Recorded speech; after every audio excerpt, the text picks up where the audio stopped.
to the channel. And if you are just discovering me, we talk about money on this channel. And the reason we talk about money is because I believe that financial literacy is the biggest barrier between someone being poor to them not being poor. And I believe that if you have self-confidence and access to capital with a great plan of action behind it, you will not lose. You will eventually level up. There is no question about it. The only question is, when will it happen? So I like to talk about money and financial literacy on this channel because I want to see people level up.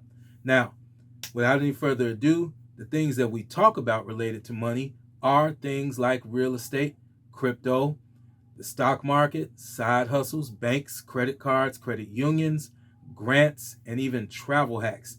In this particular video, we're going to talk about real estate, and we're going to talk about a subject in real estate that I've heard kicked around, and I want to give you an expert opinion.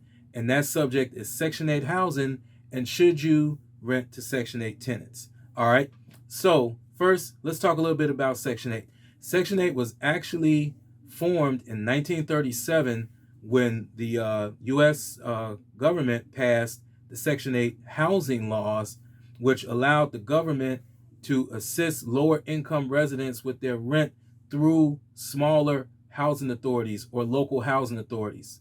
And this has gone on for now more than 80 years or so, 80 some odd years. So what makes me an expert on it? I hear a lot of people talk about Section 8 tenants and how bad they are. And, I really rarely hear anything positive about Section 8 tenants, but I'm going to give you my expert opinion. And the reason I can give an expert opinion is because for more than a dozen years as a licensed realtor, I've represented landlords that have rented to Section 8 tenants. I've represented various Section 8 tenants that were looking for private housing through these landlords. I also, for about 4 years, was a Section 8 inspector. I went into about 75 Section 8 tenants' homes per week to do the actual housing inspections. So I think that's somewhere more than 3,000 per year for almost 4 years. I think all that experience gives me the right to call myself an expert on it. So the question that gets thrown around is, as an owner, should you rent to Section 8? Right now in this country, there are apartment complexes, private owners, corporate owners in droves that are saying no to the program. They are sending out notices to tenants. I've seen it in states like Georgia, Tennessee, Arizona, Texas, Florida, where they're just saying, hey, you got 30 days, you got 60 days. We're no longer accepting the voucher. Get out. We don't want you. Now, why is that happening? It could be a lot of reasons. I'm not really sure. But I'm going to tell you if you should lease to them. Now, in my experience of going in thousands of Section 8 voucher holders' homes, I found that they always fell into 3 buckets. And it did not matter the neighborhood. It didn't matter if I was in an A, B, C, or D class neighborhood. 25% of these tenants were the best people that you would ever find. 50% of them were okay. Like a C+. They weren't bad. They weren't great. You wouldn't mind having them. And, if they left, you probably figured, well, I can find somebody just as good. But they were okay. And then 25%, so 1 out of 4, I wouldn't wish on my worst enemy. And that was my true experience in doing it for nearly 4 years, thousands and thousands of inspections. They always fell into the same 3 buckets, no matter what neighborhood I was in, no matter if it was a affluent neighborhood or a really poor neighborhood or somewhere in the middle. It was always 1 in 4 were great, 2 out of 4 were okay, and that last one was just terrible. So, should you rent to Section 8 tenants as an owner? I'm going to say you should rent to whoever can pay the rent that you are asking. And you should do the same level of screening that you do with market tenants. So do your background checks, do identity verification, do employment verification, do past landlord references, do what level of screening that you need to do within the laws of the municipality that you are in, and you'll be okay. Most people that have these really bad experiences, in some cases, they were desperate for a tenant, so they just let anybody in. And then they want to say how horrible the tenant was. Well, there's a reason why they answered your ad that said no credit check. Okay. Do a full background check. Credit, criminal, eviction history, check the verify the social security number, verify the employment. And I don't just mean check stubs, because that stuff can be created by, really by anyone. So it's up to you as an owner to have the ethic, the worth ethic within you to make sure that you're doing as much as you're supposed to do to find out as much as you can about this person that you don't know anything about, that you are about to just hand over the keys to your really nice home or apartment to.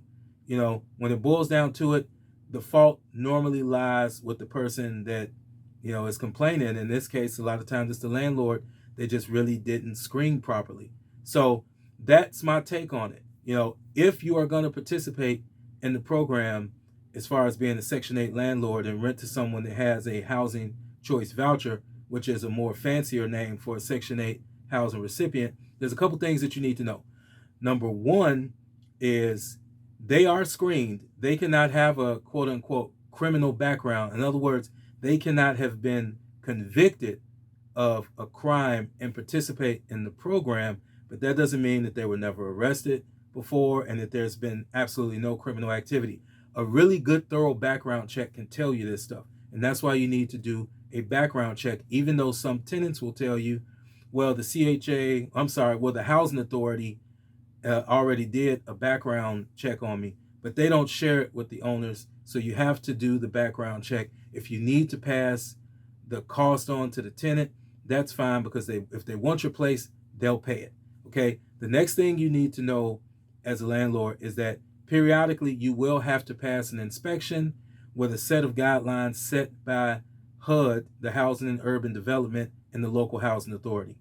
You also need to know that you cannot accept a penny over the contract rent that has been determined and agreed upon by you and the housing authority. Normally, the bulk of it comes from the housing authority, paid directly to the owner on the first of the month, and a portion will be paid by the tenant. The portion that's paid by the tenant is based on their income. So it is strictly based on how much money they're making will determine how much money that they will pay towards their rent.